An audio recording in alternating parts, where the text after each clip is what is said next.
happening at this point? There was a fire. Oh, there was a fire. And then it involved... I thought it was a figurative fire. This is a literal fire. Yeah, and it involved equipment that I had purchased and had installed. And I didn't even know Tom knew my name, much less how to find me. But I tell you what, that sobers you up real fast. And, and all you can do is say, yes, sir, while you're jumping in the car. This is Controlled Chaos. We talk about theme park development from first rendering to rope drop and beyond. One of the most important roles in the creation of a new theme park attraction is producer, but there isn't a lot of information out there. So we talked to Mark Nichols, a senior attraction producer with over 40 years of experience. Now, when we started, we had no idea how invaluable his advice could be. So this is how to be a great themed attraction producer. 12 timeless principles that every themed entertainment professional should know, including what to do when your attraction catches on fire.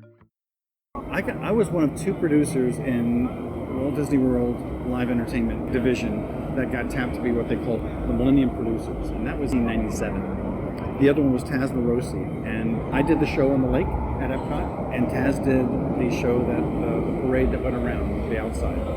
And between the two of us, we pooled resources and the same composer and used the same torches, things like that. We got tapped to produce something for so that Disney could, quote unquote, own Millennium. And then help refresh Epcot, which it needed a facelift. The process is pretty simple. It's the same whether you're producing a theme park show or an attraction or an entire theme park. For that matter, McDonald's. The process is the same. You have concept, schematic, construction documents, the bid process, and then you build it. And at the end of it, you T&A it, and then you open the doors to the guest. It's the same process. And it doesn't matter. It's good schedule budget. And it doesn't matter if it's huge or tiny. It's just a question of how many days or weeks or years or how many zeros there are after the numerals in the budget. It's pretty much the same process. And if you adhere to the process and you do it faithfully, you avoid making mistakes and going back and having to undo things you did before and redo them again. So that's lesson number 1, that size doesn't matter. And if you're faithful to the process, any producer can produce any project of any size.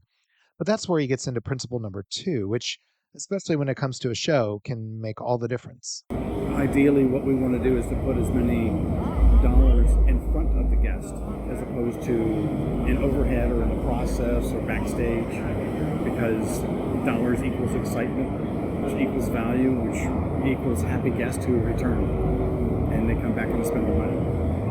Now let's take a step back, because I realize we got into this kind of quickly and it's not right to tell a story without starting at the beginning. So let's meet Mark Nichols, and I promise you that if you listen closely, you'll understand life lesson number 3, that there is no job without value, and that every person you meet can be a valuable connection, and most importantly, that in this crazy world, you never know where life will take you, especially when it involves theme parks.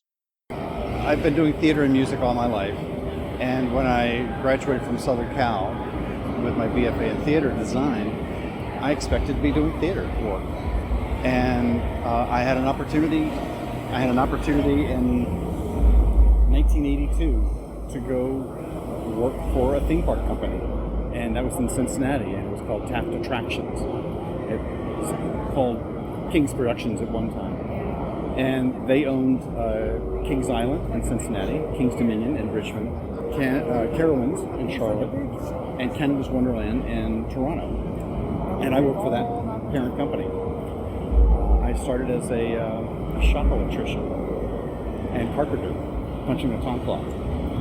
And one thing led to another, and I ended up working for one of the parks, Carowinds, in Charlotte. I became production manager of the 8,000-seat amphitheater, as well as the technical director of all the live shows. I interviewed and hired not only technicians, but atmosphere acts like magicians, jugglers, bluegrass trio. And then I went back to music. I was a concert promoter, theater and concert promoter in Charlotte at Spirit Square. Had nothing to do with theme parks at all. But while there, I was vacationing in Orlando, and an old friend of mine was working on this new project called Universal Studios Florida. And we went out for dinner and drinks one night, and I bumped into his boss and chatted with his boss, and his boss said, "Hey, how would you like to do this?"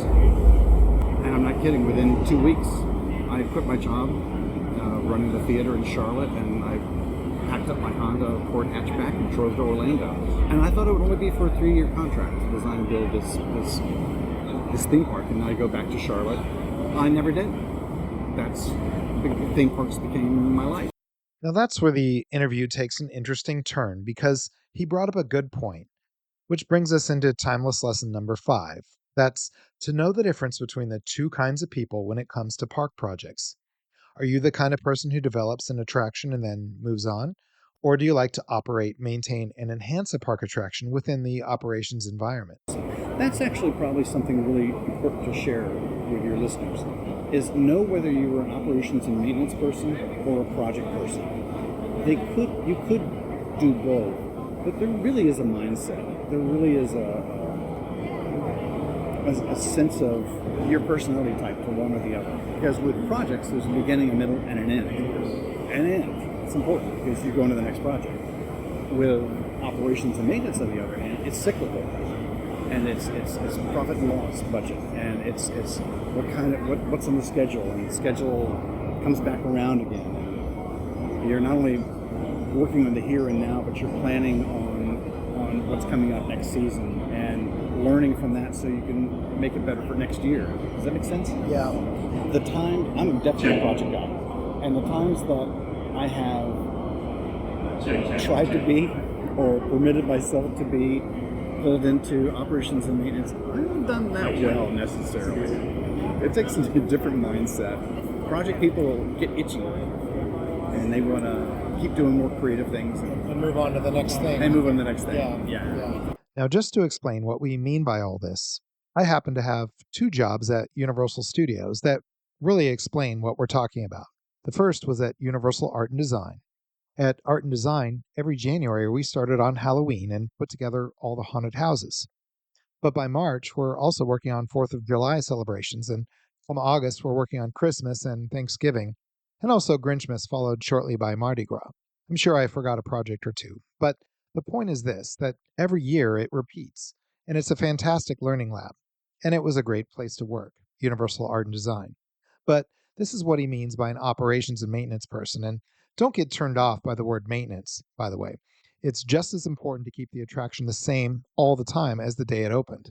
Someone has to do it, and at Disney Imagineering, for example, it's called SQS, which stands for Show Quality Service. In any case, the second job I had was at Universal Creative, and that's where we would work on an attraction project for a few years, or at the very least for a few months. The project people move from job to job, and they like the variety, so that's the difference. Now this brings us to timeless lesson number 6, which is knowing how to balance the project so that you don't A, spend so much in making the attraction that you go over budget, or B, are so conservative that the show is boring and no one comes. Either way, if you can keep these 2 principles balanced, you'll always have work. This all started out when I asked him what a producer was, and you'll see where it goes. First of all, the title producer is different in different industries. Whether you're in TV or film or theme parks, it's all a little bit different. The job description is different, the level of experience in certain things is different. But I like my own definitions that I made up, and I have 2 of them. One is if you are a producer of show business, it's important to remember that show is not an adjective of business. It's a noun also. Show is the creative, and the business is the business. And here I come back to another yin-yang model of show and business. The producer's job is to balance show and business. Because if you permit the creative aspects of the project to dominate the expenditures, you'll go over budget and you'll lose your ass. And you won't get hired as a producer again because you didn't manage the budget. If you're too cautious and even scared to take risks, and it's all about the business, it's all about being really too tight with the dollars, it'll be boring and it won't be interesting and nobody will come to your show. And again, you won't get hired again because you're a lousy producer. So it's important to balance show and business. That's one. The other definition that I came up with, which is actually, I think my favorite of the 2, is a producer surrounds themselves with people who are smarter, more talented, more experienced than they are. and they collaborate with them to create a show concept or a project concept, whatever it is. And this is the direction that we're going. And everybody agrees, and they nod their head in unison, synchronize their watches. And the producer's job is then to keep that team, that project team, between the curbs of time and money. And often, particularly if you're working for a corporate employer or client, the producer also defends the project team from all the people in white shirts and neckties, usually that would otherwise impede the progress. And I've had to do that a lot. So those are I would say those are my definitions. Now, how do you get there? Again, depending upon what industry you're talking about. We're talking about themed entertainment. A lot of people who came up through the ranks to design and build theme parks were engineers, or they were theatrical people, or they were project managers in construction. Again, it comes down to scope, schedule, budget. And as long as you are managing these three elements well, then you'll succeed. So I know lots of folks who do what I do, and they come from architecture background, or engineering background, or construction background, or, like I said, theater background. The other thing that helps to be a producer is a jack of all trades, because you don't necessarily have to know a lot about everything, but if you know a little bit about a lot of things, you can communicate intelligently with people. And when people say to you on your team, I really need this and this, they can explain it to you, and you get it, and you can put things into perspective. So that's timeless principle number 7 and 8. That is, surround yourself with people smarter than you and be a jack of all trades so that you can talk with all the various disciplines that you'll need to complete the project. But that's not all.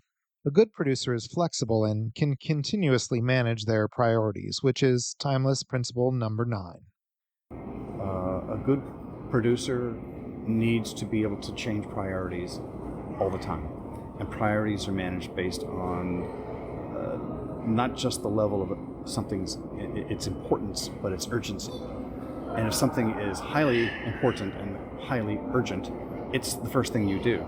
Something can be really urgent, but not important at all, and people will make mistakes by giving that attention at all, and it shouldn't. Just because it's urgent, because somebody's panicked about it, doesn't necessarily mean it's something that needs to be given any attention or money. Conversely, something that's really important but not necessarily urgent, if you attend to it at the right time, you can manage the money and time better. So a good producer manages priorities, and priorities change constantly. You probably have heard the old axiom, people don't plan to fail, they fail to plan. Well, there should be a corollary to that axiom. If you're going to create a plan, be sure to understand that it's a dynamic plan, and that plans change. Now this gets us into timeless principle number 10. This is the easiest to talk about, but probably the hardest to actually do, and that's to be humble in everything you do. In business, where there can be ego and hurt feelings and, of course, money involved, being humble isn't always the easiest thing to do, but it's the best way forward. And if you're like me, you've probably got to spend a lot of time in prayer to get there. But it's worth thinking about, and here's Mark talking about timeless principle number 10, being humble.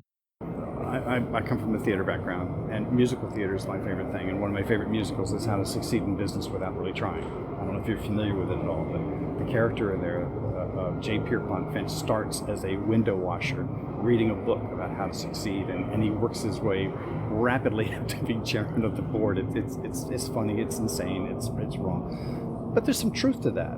You start at the ground floor, and you learn who does what.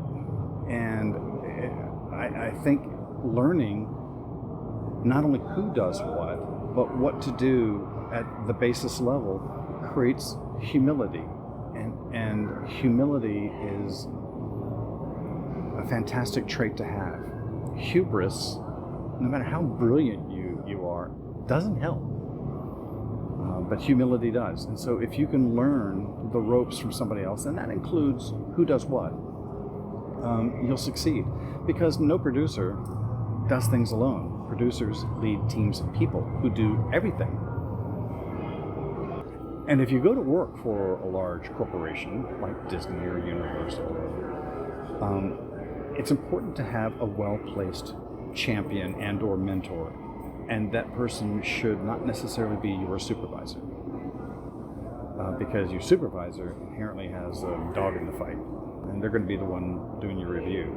Somebody who can be more objective and who's been there a while and who knows what to do and what not to do, that's invaluable.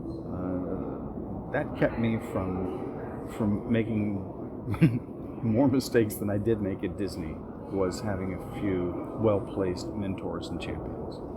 So that's timeless principle number 11. Find yourself a well-placed mentor or champion. Now that's good, but what happens when things go wrong? That's what we're going to talk about next. Sometimes our biggest growing moments are from a mistake. Oh yeah, absolutely. What is the biggest sort of maybe a takeaway when you've crashed and burned, where you've grown and it just it changed everything? The number one thing to do is to own it. Don't ever blame it on somebody else. If the mistake is yours, own it, and own it humbly and sincerely, and then fixing it as best you can, or at least clean up the mess. This is nobody else's responsibility to clean it up but yours. And also to realize that we're human, and we do make mistakes, and the mistakes occur so that we can learn. So just learn from it. Is there a specific piece of wisdom that you've gotten from one of these? I see it like you're not mentioning what it is, but you're saying, "Oh yeah, I remember that."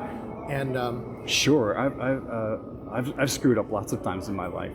Not to dwell on mistakes, but the learning from it, the wisdom that we get from that. I don't dwell on mistakes. I remember the lessons, and I think that's the important perspective right there. I mean, I can tell you lots of times that I was, God, I wish I had not done that. And as fast as I say that, I say, God, I'm glad I learned from that, because some of the hardest lessons that you learn are the ones you never forget and you never repeat.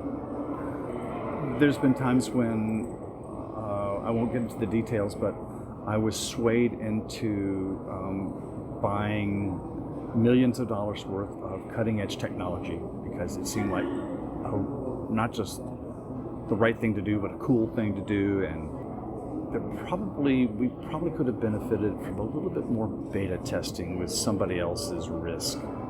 And we had a bit of a hot situation in one of the attractions. Okay, which attraction was it? Barbera. Barbera. Yeah.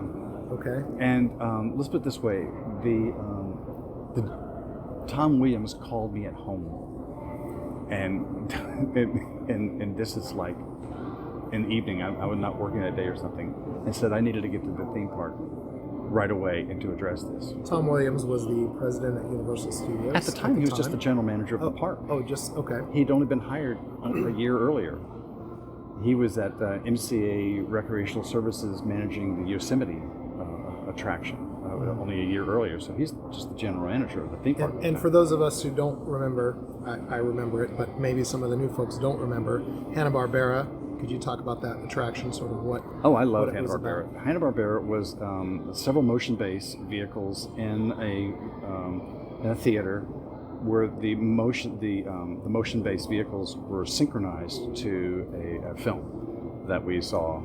And it was an adventure of the Flintstones and going through time, and it was actually film projection at the time, and not video, and pretty complex control systems to synchronize all of that. So Tom called you. What was going wrong at this point? There was a fire. Oh, there was a fire. And then it involved... I thought it was a figurative fire. This is a literal fire. Yeah, and it involved equipment that I had purchased and had installed, and I didn't even know Tom knew my name, much less how to find me. But I tell you what, that sobers you up real fast, and and all you can do is say yes, sir, while you're jumping in the car. Now, I will say, to their credit, the vendor from whom I purchased this equipment were a California-based company, were on site in less than 24 hours with a small army of people, and they rectified everything in record time. Of course, at no cost to Universal Studios at all. And the operations staff at the time were amazing. We were able to reopen the attraction really fast. Smelled a little smoky, but it ran. And we were creative in how to alter the guest experience just to keep it going. Those are learning lessons. You'd never want to do that again. What was the big takeaway from that?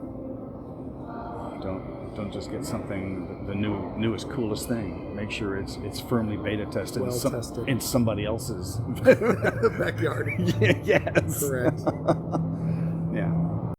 So I suppose that's timeless principle number 12.